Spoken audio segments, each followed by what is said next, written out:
Welcome to the World War Archive. I'm your host, Jim Beaver, and today we're diving deep into one of history's most pivotal moments, a conflict that didn't just reshape maps, but fundamentally altered how we think about war, politics, and human nature itself.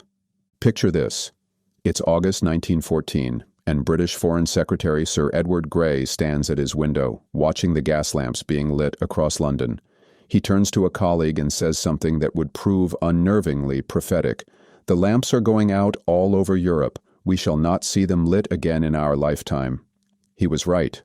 What began as a regional conflict would become the most devastating war the world had ever seen, and its echoes would reverberate for generations. But here's the fascinating thing. This wasn't a war that just happened overnight. It was decades in the making, crafted by brilliant minds, political miscalculations, and a series of events so interconnected that changing just one small detail might have prevented the entire catastrophe. So buckle up, because we're about to explore how a wrong turn, a failed cyanide pill, and the ambitions of a Prussian mastermind all conspired to create what newspapers of the time called the Great War.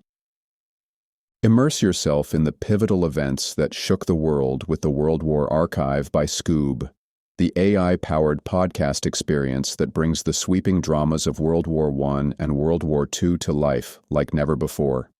From the ruins of Stalingrad to the beaches of Normandy, each episode uncovers gripping stories of courage, cunning, and catastrophe that forever reshaped our world. If compelling curiosity-sparking history captures your imagination, you won't want to miss the World War Archive.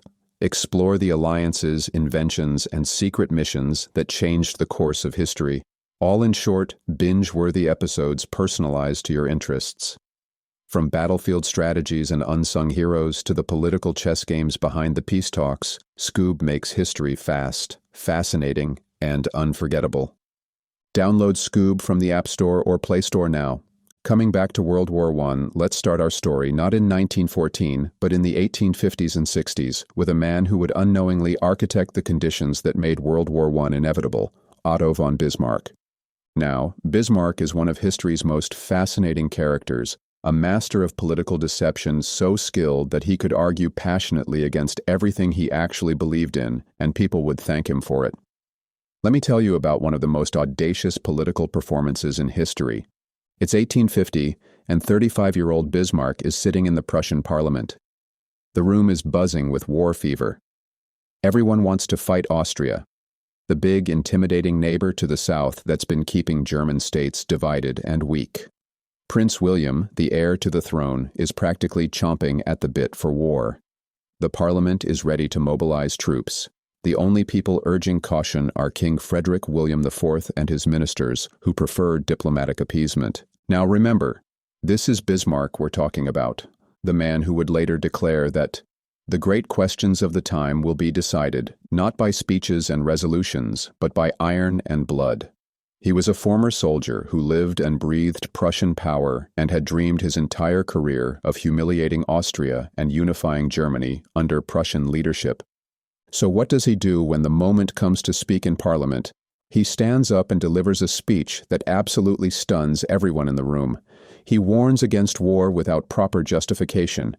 He asks them to imagine the consequences, facing farmers grieving over devastated lands, men living with disabilities, fathers mourning their children. He even, and this is the kicker, praises Austria and defends its policies. The room is in shock. Fellow deputies who had been ready to vote for war start changing their minds. By the end of it, King Frederick William IV and his ministers prevail, and Prussia avoids war. The grateful king immediately appoints Bismarck as a cabinet minister, setting him on the path to become Prussian premier. But here's the brilliant part. This was all calculated political theater.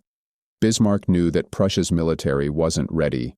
He knew that Austria might actually win, which would be catastrophic for Prussia's future, and he knew that backing a losing war would destroy his political career, so instead, he played the long game. He earned the king's trust by appearing to support peace, while secretly planning to build up Prussia's military strength for the real confrontation he knew was coming. And boy, did it work. A few years later, as Prussian premier, Bismarck did exactly what he'd always planned to do. In 1866, he launched the 7 Weeks' War against Austria, and crushed them so decisively that it shocked all of Europe. This victory dismantled the concert of Europe, that careful post-Napoleonic balance of power between Austria, England, France, Prussia, and Russia that had kept the continent stable for decades.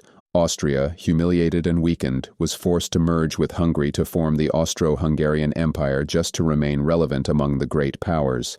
But the damage was done. Austria's influence was waning, and everyone knew it. Bismarck wasn't finished. In 1870 to 1871, he defeated France in the Franco-Prussian War, which allowed him to consolidate all the remaining German states into a unified Germany. By 1871, he had fundamentally reshaped the power dynamics of Europe, with Germany as the rising star and both Austria, Hungary, and France relegated to declining status. What Bismarck had done was create a new European order, but it was an unstable one. The old concert of Europe that had maintained peace was gone, replaced by a complex web of alliances and resentments. Germany was powerful, but surrounded by potential enemies. Austria-Hungary was desperate to prove its relevance. France burned with desire for revenge. And into this volatile mix would soon be added new players with their own ambitions and fears. Fast forward to June 28, 1914, and we arrive at one of history's most extraordinary examples of how the smallest events can trigger the largest consequences. Archduke Franz Ferdinand, heir to the Austrian throne, is making a state visit to Sarajevo, not exactly the safest place for an Austrian royal, given the tensions in the Balkans. But Ferdinand, perhaps overconfident after decades of Habsburg rule, decides to proceed with his visit, despite the obvious risks. What he doesn't know is that a nationalist group called the Black Hand has been planning his assassination. They've positioned 6 assassins along the route of his motorcade, each armed with bombs and a mission to kill the Archduke. Now, if this were a Hollywood movie, you'd expect these assassins to be cold-blooded professionals. But reality, as always, is far more absurd than fiction.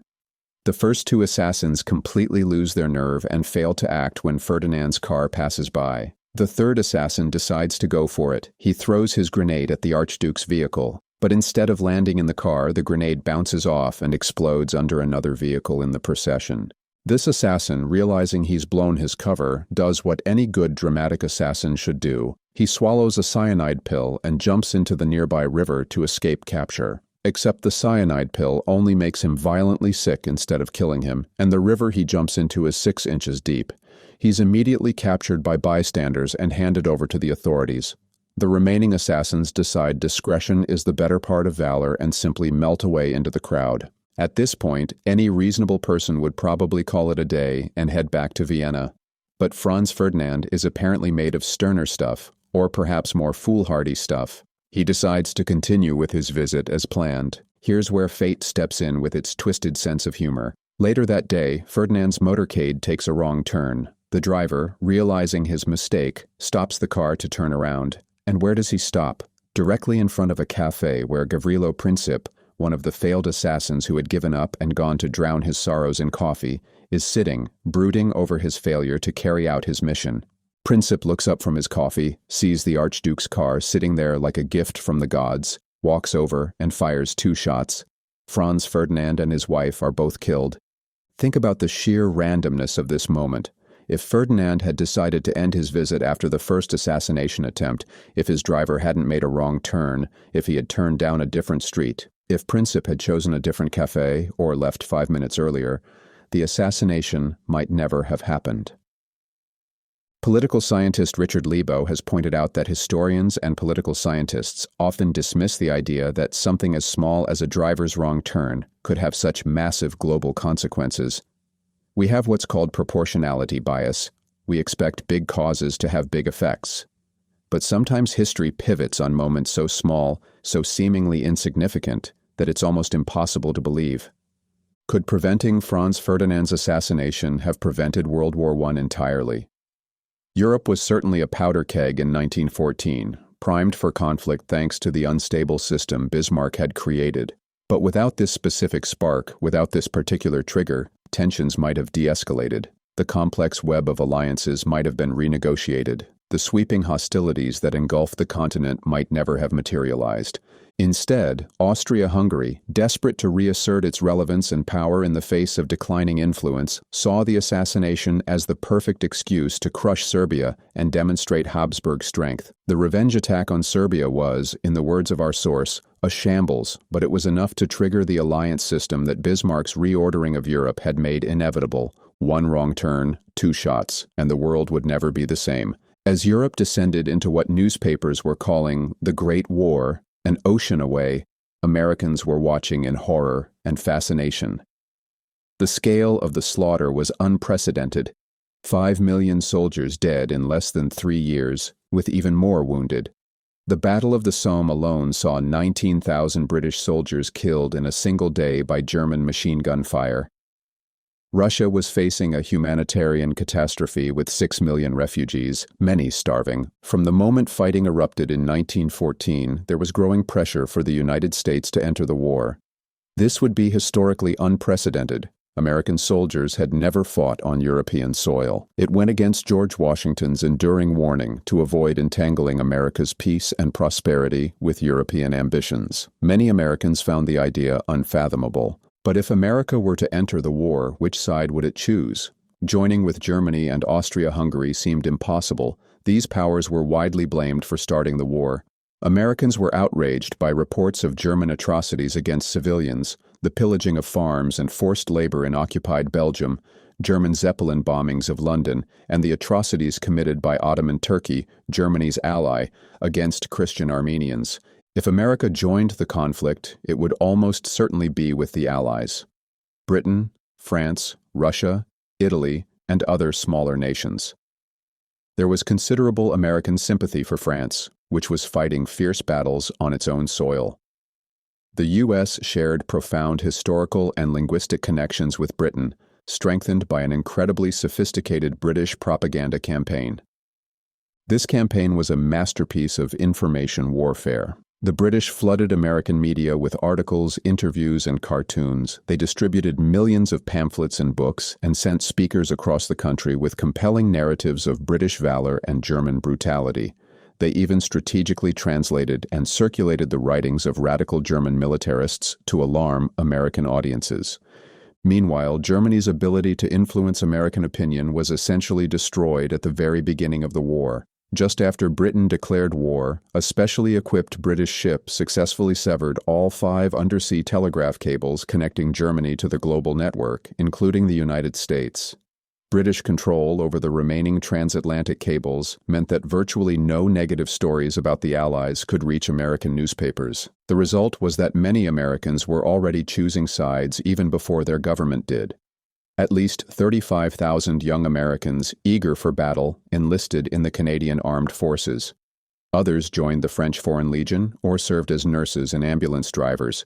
Americans contributed millions in donations and delivered essential food supplies to occupied Belgium. Dozens of aviators joined the famous Lafayette Escadrille, a unit of volunteer American fighter pilots in the French Air Force, their biplanes decorated with images of Native Americans in feathered war bonnets. But here's what's fascinating about America's relationship with this war. While Americans were emotionally and even physically joining the fight in Europe, the U.S. government was simultaneously demonstrating a curious reluctance to engage in what might have been the war's most strategically important theater, the Middle East. President Woodrow Wilson, despite leading the United States into the conflict, never formally declared war on the Ottoman Empire. This might seem like a minor diplomatic detail, but it had massive consequences. The Middle East represented the most significant geopolitical opportunity coming out of World War I. Vast oil reserves, control over Constantinople and the Dardanelles, access to critical trade routes. European powers understood this from day one. At the war's beginning, Britain swiftly moved to protect oil refineries in Persia and seized Basra using its Indian army.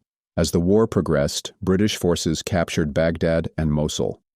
Meanwhile, Britain, France, and Russia were secretly arranging to divide the Ottoman Empire's holdings among themselves.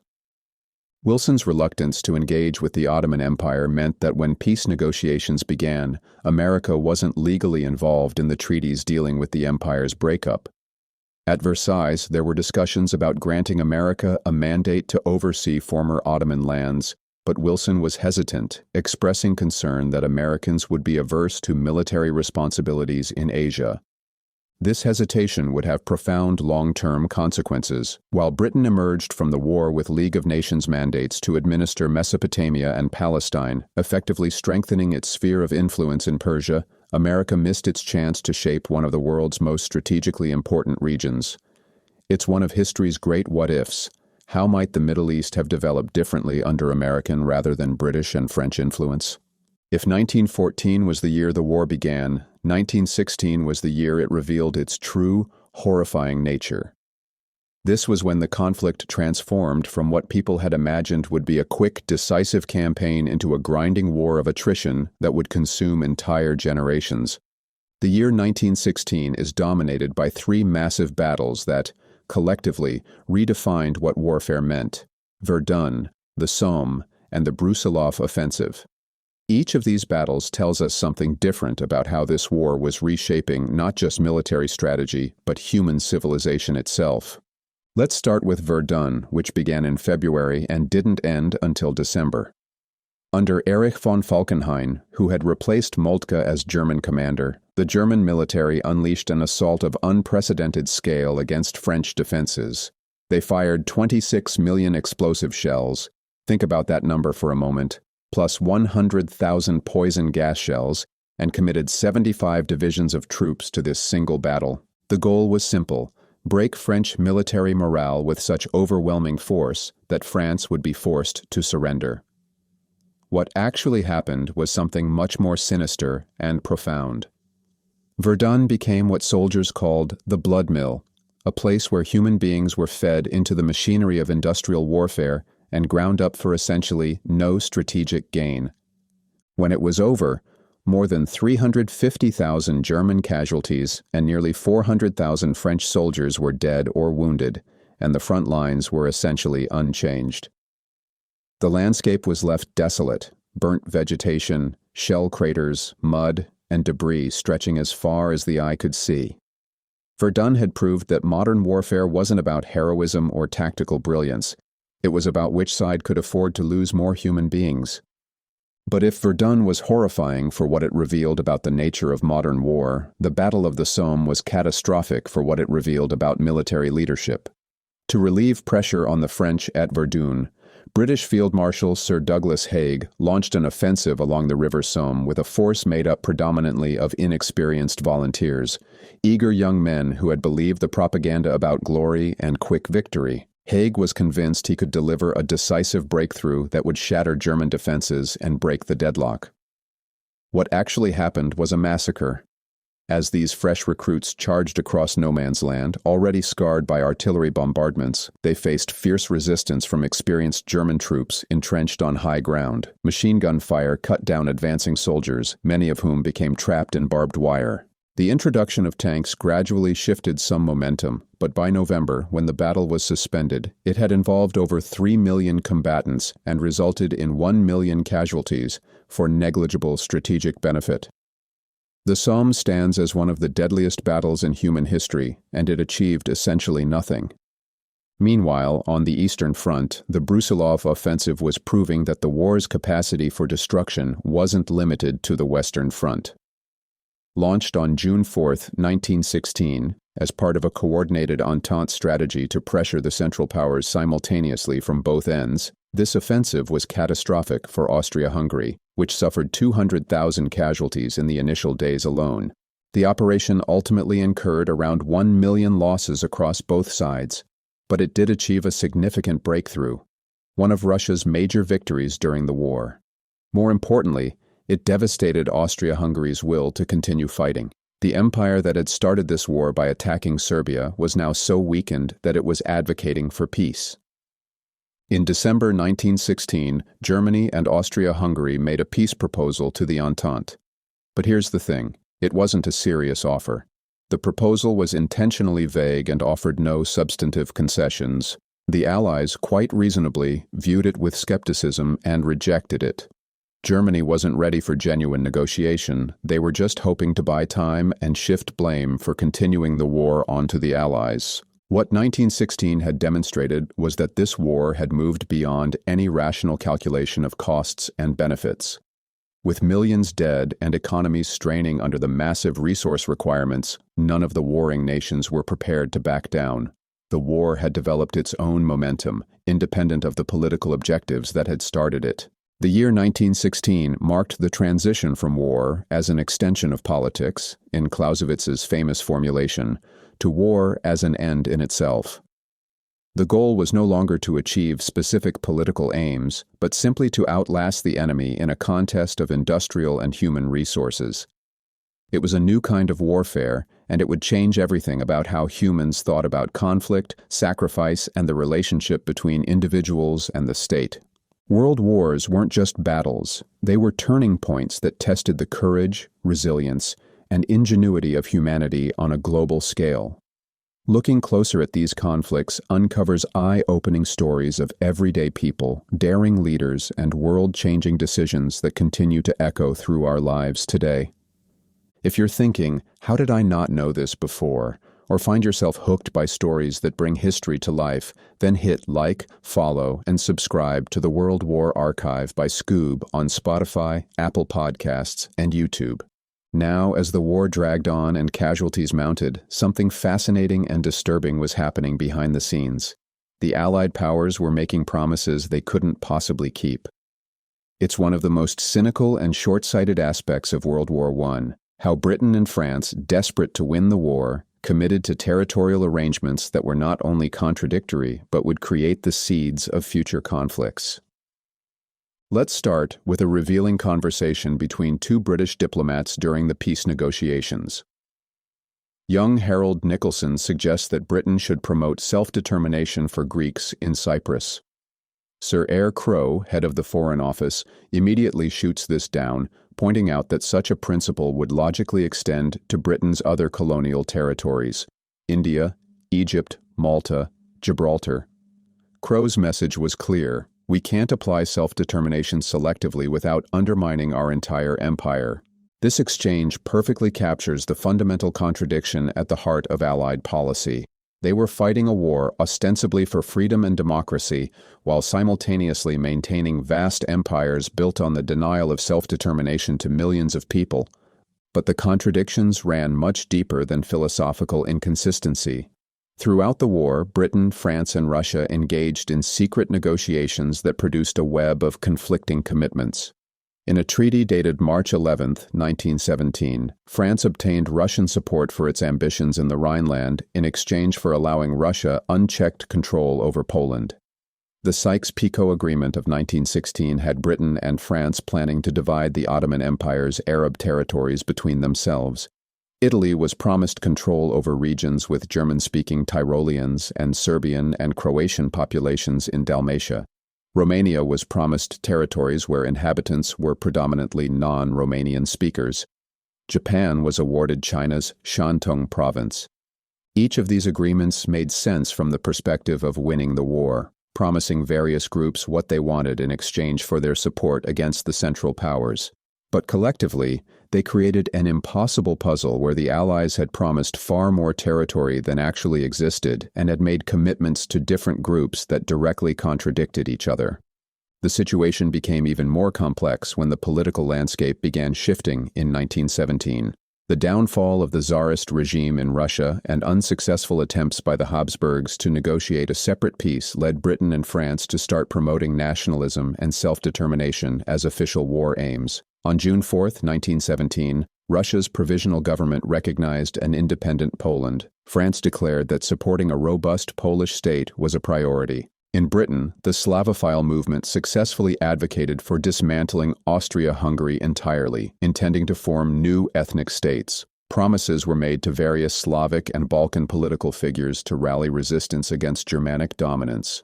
In the Middle East, Colonel T.E. Lawrence was directed to assure Arab leaders of independent realms in exchange for opposing Turkish forces. Then came the Balfour Declaration of 1917, where Britain pledged a Jewish homeland in Palestine, a commitment that directly conflicted with promises made to Arab leaders about the same territories. The result was chaos. Britain and France had essentially issued contradictory commitments to every major ethnic and political group involved in the war, far exceeding any territorial resources available to satisfy them. Many of these promises were impossible to fulfill even under the best circumstances. The situation became even more precarious when Lenin and the Bolsheviks came to power in Russia on October 25, 1917. The Bolsheviks seized Tsarist diplomatic documents and immediately leaked these secret agreements to Western media, beginning with publication in the Manchester Guardian on December 12. Suddenly, all the cynical backroom dealing was exposed to public scrutiny. This disclosure was coupled with fervent Bolshevik propaganda aimed at inspiring communist uprisings across Europe, promising self-determination as a central rallying call. Lenin was essentially saying to oppressed peoples everywhere, "Look how your leaders have been lying to you, promising the same territories to multiple groups while maintaining their own empires." The exposure of these contradictory promises did enormous damage to Allied credibility and created lasting resentment among groups who felt betrayed. More importantly, it established a pattern that would continue into the peace negotiations, Allied powers making commitments based on short-term tactical considerations without thinking through long-term consequences. When the war ended and it came time to actually fulfill these promises, the result was a fractured Europe marked by artificially enlarged client states containing numerous national minorities, opposed by defeated powers, nursing grievances about lost territories, and an Italy that felt cheated out of promised gains. This web of contradictory promises help explain why the peace that followed World War I was so unstable. It wasn't just that the defeated powers were resentful. It was that the victorious powers had created a system where almost everyone felt betrayed or shortchanged. The Allies had essentially written checks they couldn't cash, and the bill would come due in the form of World War II. By 1918, the war that had begun with Franz Ferdinand's assassination had achieved something that would have seemed impossible just 4 years earlier. It had destroyed the German, Austrian, Ottoman, and Russian empires, leaving the world to 3 democracies: Britain, France, and the United States. But this wasn't the neat, clean victory that Allied propaganda had promised. Let's focus on Austria-Hungary, because its collapse tells us so much about the war's broader impact. Remember, this was the empire that had started the war by attacking Serbia, driven by a desperate need to prove its relevance in Bismarck's new European order. But the Austria-Hungary that went to war in 1914 was already a complex, contradictory entity struggling with its own identity. The empire had spent decades trying to solve what it called the Eastern Question, how to deal with the decline of Ottoman power in the Balkans. In 1878, Austria-Hungary had achieved what seemed like a diplomatic triumph at the Congress of Berlin, gaining the right to occupy and administer Bosnia, Herzegovina, and a strategic strip called the Sanjak of Novi Pazar. Count Andrassy, the Austro-Hungarian foreign minister who negotiated this arrangement, famously said it could be occupied by 2 squadrons of hussars and a mounted band. He was spectacularly wrong. It took 4 years of fighting, over 5,000 Habsburg casualties, and the countryside was still full of armed guerrillas when the occupation was complete. But here's the fascinating part. Once Austrian rule was established, Bosnia-Herzegovina became a showcase for Habsburg modernization. Over 3 decades, a vast program of development transformed the region. Bosnian and Herzegovinian recruits to the Imperial Army became famous as the bravest and most resolute soldiers. The incomparable Bosniaken, whose military march Die Bosniaken Kommen was beloved in Austrian cities. These Muslim soldiers were particularly valued because, under strict military discipline, they didn't get local women pregnant, which was apparently a common problem with other imperial troops. The Habsburgs had learned, as our source puts it, the tricks of colonization, replacing old ideologies of religious conversion with more pragmatic treatment of religious minorities. By the time of World War I, the 2nd Bosniakan Regiment won more medals for bravery than any other unit. Vienna had seemingly achieved its goal of creating loyal Muslim subjects, the good Muslim allies they had always sought. But all of this carefully constructed multicultural empire collapsed when war came. The Austrian military, obsessed with the possibility of military catastrophe, planned for a preemptive strike against Serbia that turned into a shambles. The Habsburg system, which our source describes as institutionalized escapism, had exempted its subjects from reality for so long that when reality arrived in the form of modern industrial warfare, the empire simply couldn't cope. The war became what one observer called a terminal collision between ancient mythologies and current political realities. On one side, Germany, Austria-Hungary, and the Ottoman Empire, powers rooted in traditional imperial structures. On the other, Russia, France, and Britain, world imperial powers, but ones that had at least partially adapted to modern political and economic realities. The irony is that while Austria-Hungary collapsed entirely, one of the most unexpected outcomes was the emergence of a strong Turkey from the ruins of the Ottoman Empire. Led by Mustafa Kemal, later known as Ataturk, Turkey not only survived the war, but emerged as a modern nation-state. Ataturk's portrait still hangs in every Turkish office and school today, just as Emperor Franz Joseph's once adorned Habsburg buildings. But the collapse of these empires created a power vacuum that would be filled by something much darker.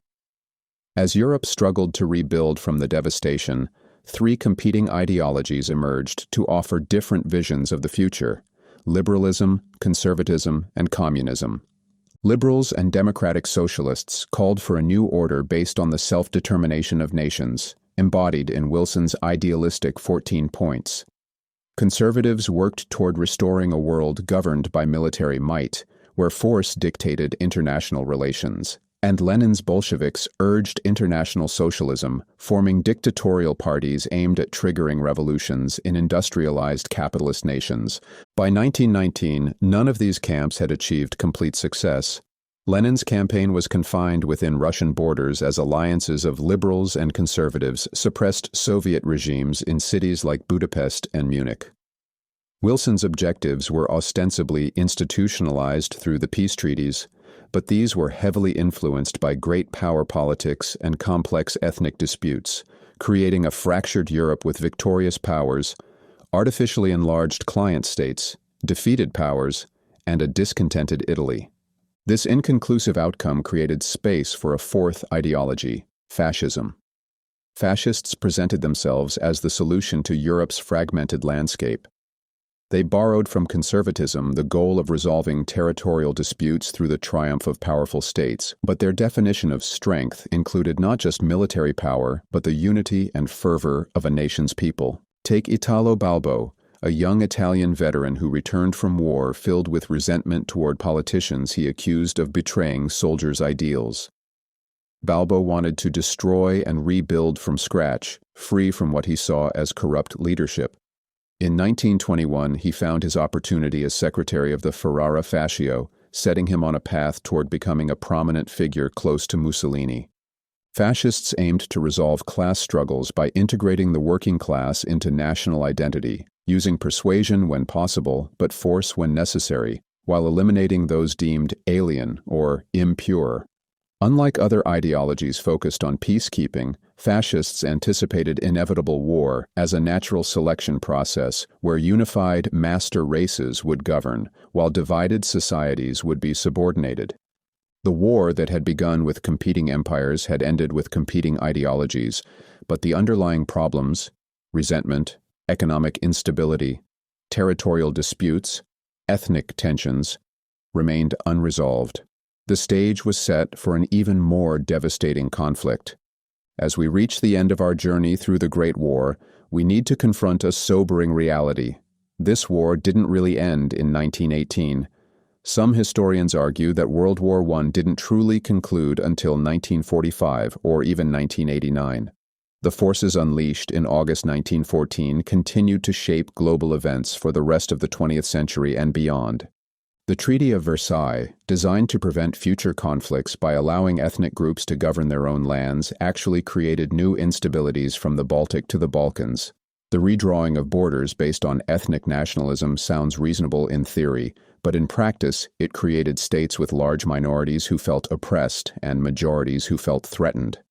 The Russian Revolution of 1917 sent ripples across the globe, but Lenin's vision of world revolution was eventually co-opted by Stalin, who prioritized forced industrialization and collectivization over international socialism. In Germany, lingering resentment and national shame created perfect conditions for Adolf Hitler's rise and his unique brand of fascism, Nazism. Hitler's movement tapped into grievances created by the war and its aftermath, but it was supercharged by widespread anti-Semitism and xenophobia, exacerbated by the Great Depression. Western nations' ambivalence toward Nazi expansion was partly rooted in the calculation that a strong Germany could counterbalance Stalin's Russia, a miscalculation that would prove catastrophic. Similarly, Japan's territorial ambitions were largely misconstrued by Western powers. These geopolitical misjudgments and delays contributed directly to the outbreak of World War II, which then led to the Cold War, a global power struggle between the United States and Soviet Union that lasted until 1989. But perhaps the most lasting impact of World War I was economic. The war left traumas that still echo today. The post-war era was epitomized by hyperinflation, especially in Germany, where the highest denomination banknote leaped from 50,000 marks in 1922 to 100 billion marks in 1923. This traumatic experience etched itself into German collective memory and arguably influences contemporary German economic behavior and policy. Just as the Battle of the Somme holds profound significance for Britain and hyperinflation lingers in Germany's consciousness, the Great Depression maintains its impact on American society. These early 20th century memories continue to cast long shadows over our world. Think about it. When German policymakers today resist inflation or debt monetization, they're responding to traumas from the 1920s. When Americans debate economic intervention, echoes of 1929 still influence the conversation. When British military leaders plan operations, the ghosts of the Somme are never far away. The Great War shattered the 19th century belief in inevitable progress, the conviction that had flourished in Europe from the late 18th century until 1914. Sir Edward Grey's prediction proved accurate. The lamps that went out in August 1914 didn't come back on until at least the 1950s, affecting two entire generations. The war's impact extended far beyond Europe. The seismic changes in international relationships, the deterioration of stable political structures, and the emergence of political extremism resonated throughout the world. Colonial empires that had seemed permanent began to crack. New technologies of warfare and communication changed how conflicts were fought and how societies organized themselves. But perhaps most importantly, World War I changed how we think about war itself. Before 1914, many people still imagined war in terms of heroic battles, quick campaigns, and limited objectives. The Great War revealed war's capacity for total destruction, not just of armies but of entire civilizations. It showed that modern industrial societies could mobilize resources on a scale that made previous conflicts look like skirmishes. The war also revealed the gap between political rhetoric and military reality. Politicians promised quick victories and limited costs. Generals delivered endless slaughter and unlimited destruction. Citizens who had trusted their leaders to wage war rationally discovered that war had its own logic, independent of political objectives. This betrayal of trust between leaders and citizens, between political promises and military realities, became a recurring theme of the 20th century. It helps explain the appeal of both fascist and communist movements that promised to sweep away the corrupt elites who had led the world into catastrophe. So here we are, more than a century after Gavrilo Princip fired those two shots outside a cafe in Sarajevo, and we're still living with the consequences of that moment. The Great War, the war to end all wars, as some optimistically called it, instead became the first act in a century of unprecedented violence and upheaval. But what have we learned from this journey through the war that changed everything? First, that small events can have enormous consequences. A wrong turn, a failed cyanide pill, a chance encounter at a cafe. These tiny moments of contingency can alter the course of human history in ways that seem almost impossible to believe. History isn't just driven by great forces and inevitable trends. It's also shaped by randomness, accident, and individual choices made in moments of crisis. Second, that political calculations often create problems far worse than the ones they're meant to solve. Bismarck's brilliant reordering of Europe in the 1860s and 70s created the unstable system that made World War I possible. The Allies' web of contradictory promises during the war created resentments that fueled World War II. Solutions designed to solve short-term problems often create long-term catastrophes. Third, that war has a logic of its own that transcends the political objectives that start it. What began as Austria-Hungary's attempt to reassert its relevance became a grinding war of attrition that consumed empires and reshaped civilizations. The means became the ends. The war became self-sustaining, independent of any rational calculation of costs and benefits. And finally, that the past is never really past. The traumas of 1914 to 1918 continue to influence how we think about economics, politics, military intervention, and international relations. The ghosts of the Somme, the memory of Weimar hyperinflation, the fear of another 1929, these echoes of the Great War still shape our world today. Sir Edward Grey was right when he said the lamps were going out all over Europe in August 1914, but he was also right that we wouldn't see them lit again in his lifetime. It took 2 world wars, a Cold War, and the better part of a century before Europe found a measure of peace and stability. The Great War taught us that civilization is more fragile than we like to believe, that progress isn't inevitable, and that the price of political miscalculation can be measured in millions of lives. These are sobering lessons, but necessary ones. As we face our own challenges in the 21st century, rising nationalism, economic inequality, climate change, technological disruption, perhaps we can learn something from that catastrophic summer of 1914. Perhaps we can recognize the warning signs before the powder keg explodes. Perhaps we can avoid the wrong turns that lead to catastrophe. Or perhaps, as we've seen throughout this story, the forces of history are larger than any individual's ability to control them.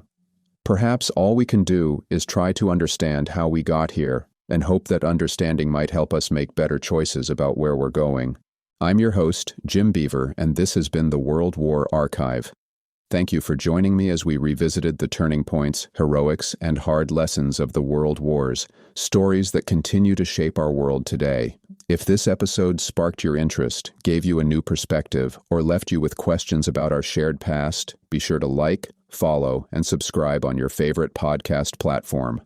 Apple Podcasts, Spotify, YouTube, or wherever you're tuning in right now. And if you're hungry for even more bite-sized deep dives, whether it's untold battlefield tactics, secret missions, or the personal stories behind history's greatest conflicts, check out Skoob, your AI-powered podcast studio app. Download it now from the App Store or Play Store and explore the world wars, and so much more, faster, deeper, and smarter. Until next time, remember, every decision, every act of courage, and every lesson from history is a thread in the fabric of who we are. Keep discovering.